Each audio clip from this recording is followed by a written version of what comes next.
Welcome back to Speak Up Queen, the podcast where we empower, uplift, and celebrate women who have reclaimed their voices to inspire others. Today, we are excited to welcome the inspiring Jemma Blythe to the show. Jemma is a life coach based in the United Kingdom who has turned her challenges into a platform for empowerment and growth. From navigating the impact of trauma in her teenage years, experiencing same-sex domestic abuse, and living with PCOS and ADHD, Gemma's journey has been anything but easy. Yet, she has transformed these experiences into a mission to help women overcome obstacles and embrace their imperfections. Gemma is the founder of the Living Imperfectly Perfect newsletter and coaching, where she empowers women to reclaim their lives. She's also a trained keynote speaker, delivering powerful messages to workplaces, schools, and organizations about the importance of imperfections, beauty, and authenticity. So without further ado, let's welcome Jemma Blythe to Speak Up Queen. Hello, thank you so much for having me. I just laughed when you said when I was reading your bio and it was like showing up imperfectly. I'm like, well, this is now the perfect day to start showing up imperfectly. Let's start with what was the most challenging limiting belief you had to overcome, and how did breaking free from it help you reclaim your voice? The most challenging belief that I had was that my trauma defined me. And because of that, I felt worthless. I felt everything that I touched was just going wrong. And at the end of the day, I thought, well, hang on, it's not only me going through this. Other people have been through trauma too. So I thought instead of feeding into society's ways and means of don't talk about it, don't speak up, just stay very quiet. And I thought, well, no, because nothing gets done that way. And other people think that they're worthless too, and things like that. And I'm thinking, well, I need to break out of that. So that's what I did. I started journaling, I started writing myself future self letters. Um, and started looking towards the future more than towards the past. And as soon as I started taking step by step, day by day, things started slowly but surely clearing. The mist kind of lifted a little bit, shall we say. So, yeah, that's how I started breaking out of that cycle. Can you share when someone's words or actions made you feel small and how you found the strength to rise above it?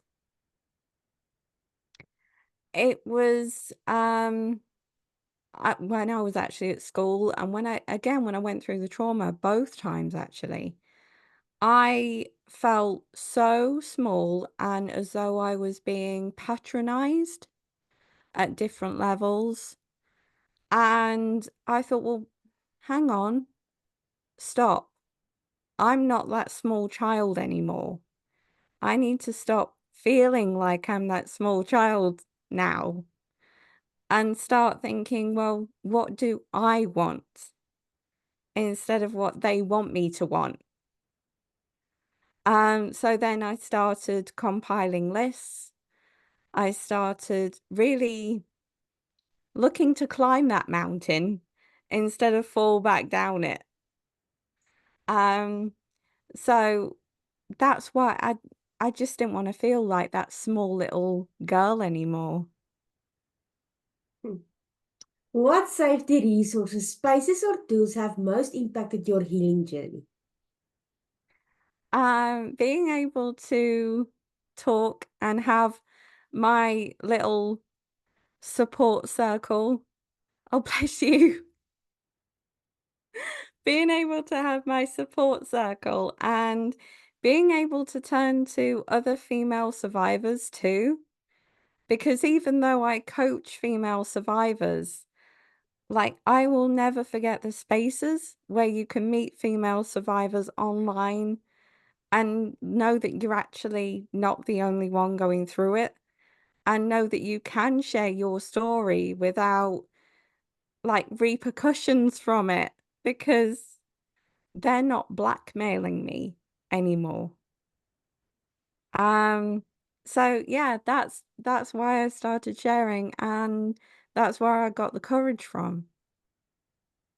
It's just amazing that there is spaces like that, and there's no one that can silence us anymore. So that's coming to the next question. What was the first step you took from feeling silence to finding your voice, and how did that step change your life? I actually lost what should have been my dream job at the end of last year. And because I was going through ADHD, although unknowingly at the time, it was my work that actually suggested that I should get tested. And so I went through that whole process. And then it got to February this year when I came up with the name of Living Imperfectly Perfect. And I thought, well, hey, that's me. I should stop striving for perfection. So should female trauma survivors, because comparison brings perfection and perfection brings comparison.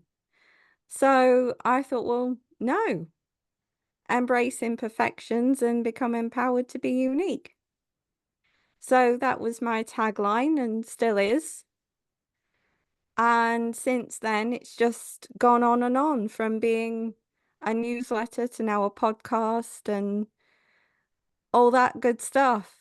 Um, so yeah, that's that's basically it in a nutshell.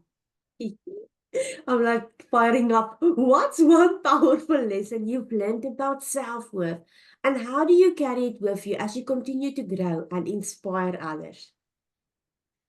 I carry with me a quote that my grandma said when I was a kid, and she said, "Always look after number one."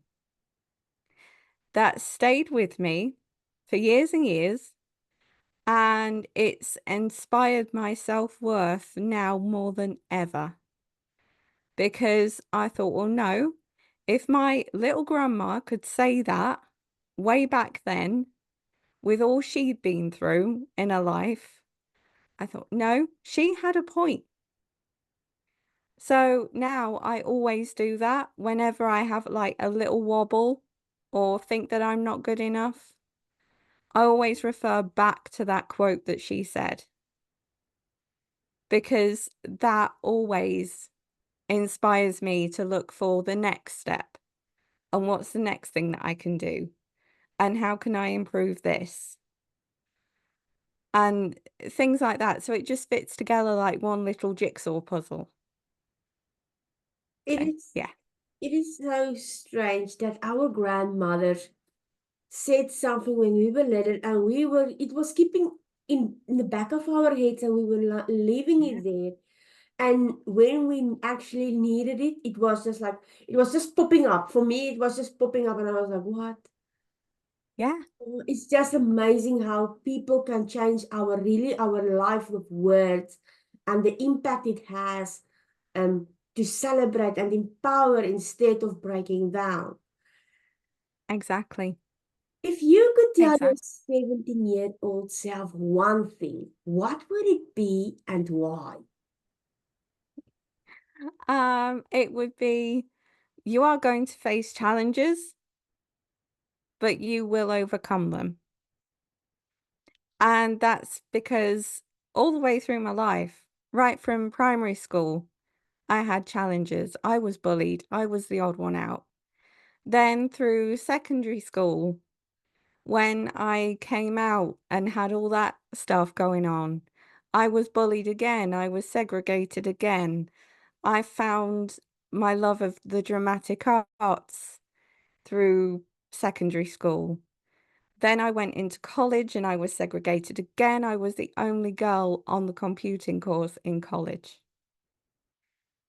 Then I went on to the Open University and I was segregated yet again because I was the only girl on the course. And all the way through that, I went through the domestic abuse and I went through the trauma as a kid. So, yeah, it would be. you're going to have some challenges, but ultimately you will overcome. How do you set boundaries to protect your energy and peace? And what have you learned from this practice? I make sure to work Monday to Friday. I have my weekends off. I try to disconnect as much as possible from social media, because I like to enjoy being present as much as I can. And I strongly believe that going back to basics, like writing with pen and paper instead of typing all the time, is one of the best things ever. I mean, I go outside, I ground myself outside, I go in the ice bath, and bits and pieces like that to try and lower the stress levels and lower the trauma levels still. So yeah, that's what I do. It's just following in. How do you stay grounded when challenges comes up now compared to before? I remind myself that I am who I am. I am capable of overcoming. I know that. And I write down, if I'm unsure, I write down steps. And I write down if it's a real threat or an unreal threat. And I compare and make notes and think, well, if it's something that I need to worry about, here's my action plan. If it's something that I don't need to worry about, it can go on the pending pile. How do you define thriving today, and what mindset shifts or practices helped you embrace that definition? So as I've already mentioned, like I take ice baths, and I regularly walk outside, to make sure that I stay present as much as possible. Um, but that's not to say it can get crosswappled sometimes because people think, well, she's a life coach, she's fully recovered, and this, that, and the other. It doesn't work like that. I'm a life coach who is still learning and is still embracing herself and the challenges that come up each and every single day. Like some days are better than others, but some days ask me if I want to go out of bed, and the answer is probably going to be no. Um, but that's like the life and soul of it. If you like, that's what trauma leaves you with.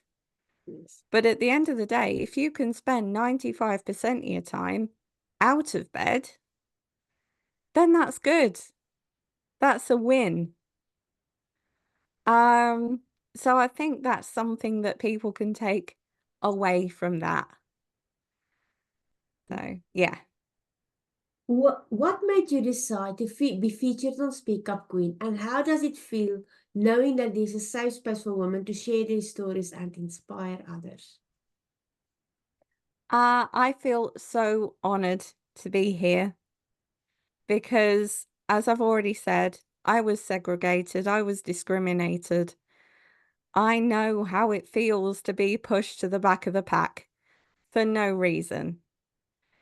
But to know that women have a safe space, you can't even put that into a sentence because it's just incredible. More spaces need to be set up for women to feel safe and to feel heard. Because too many times you read stories of women who have been through so many different things, but have felt so unable to speak out. So it's so good to have a space that's safe. Oh, well. Gemma, thank you so much for your time and for all your tools and resources. You just inspired me for still keep showing up, for just doing amazing work with women. I'm proud of you, and yeah, it's just amazing that we can be in places where women are like-minded, powerful, and where we can empower each other, and that each one Exactly. of us voices matters and our stories matter, no matter how big or small. It matters. It really matters. Yeah. Yeah, it does. Thank you so much for your time. I really appreciate it a lot. No worries at all. I've loved being here.